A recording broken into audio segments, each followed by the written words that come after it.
বিধানসভা নির্বাচনে বন্ধুরা ভাবতে লজ্জা হয়।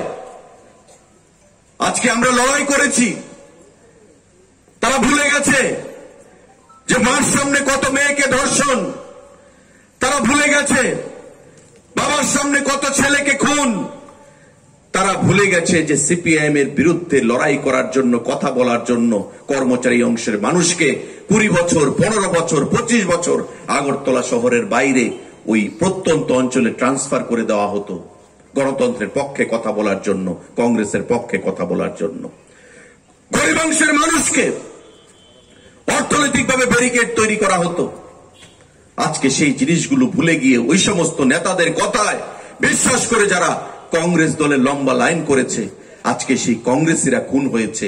আজকে নেতার বাবুরা সিপিএম এর সঙ্গে আঘাত সংগঠিত করেছে। বন্ধুরা, পশ্চিম আসন কংগ্রেসকে ছেড়ে দিয়েছে, পূর্ব আসন সিপিআইএম কে সমর্থন করছে। আমার প্রশ্ন, যারা প্রকৃত বাম বিরোধী মানুষ ছিলেন বা যারা প্রকৃত আদর্শবান নীতিবান কমিউনিস্ট বন্ধুরা রয়েছেন, তারা কি পারবেন ওই হাত চিহ্নে পশ্চিম আসনে ভোটটা কংগ্রেস প্রার্থীকে দিতে? আর যারা কংগ্রেসের বিরুদ্ধে লড়াই করেছেন, আদর্শবান নীতিবান কমিউনিস্ট বন্ধুরা, তারা কি পারবেন হাত চিহ্নে ভোটটা দিতে? আর কংগ্রেস বন্ধুরা তারা কি পারবেন এই উপনির্বাচনে রতন বাবুকে ভোটটা প্রদান করতে কাস্তিয়াতরি তারার মধ্যে? আমার প্রশ্ন, আজকে যখন সিপিএম এবং কংগ্রেসের বিরুদ্ধে লড়াই হতো, কি বলতো? কংগ্রেস উগ্রপন্থীর দল, কংগ্রেস বুর্জুয়ার দল, কংগ্রেস সন্ত্রাসবাদীদের দল, কংগ্রেস গুন্ডাদের দল।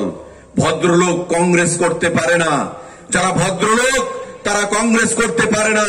সিপিআইএম এর নেতা বাবুরা বলতেন, আজকে সেই কংগ্রেসকে তারা পশ্চিম আসন ছেড়ে দিয়েছে, আজকে সেই কংগ্রেসের সঙ্গে তারা জোট করেছে, পশ্চিমবাংলায় জোট করেছে। আজকে যেই পশ্চিমবাংলায় 34 বছর তাদের সরকার ছিল, আজকে একটা বিধায়ক পর্যন্ত নেই। বন্ধুরা, একটা বিধায়ক নেই, কারণ পশ্চিমবাংলার মঙ্গলকোট, পশ্চিমবাংলার শালবনী, পশ্চিমবাংলার ঝাড়গ্রাম, পশ্চিমবাংলার সাইবাড়ির মতো ঘটনা তারা সংঘটিত করেছে। অন্নপ্রাশনের দিনে যেই ছেলে, অন্নপ্রাশনের শিশু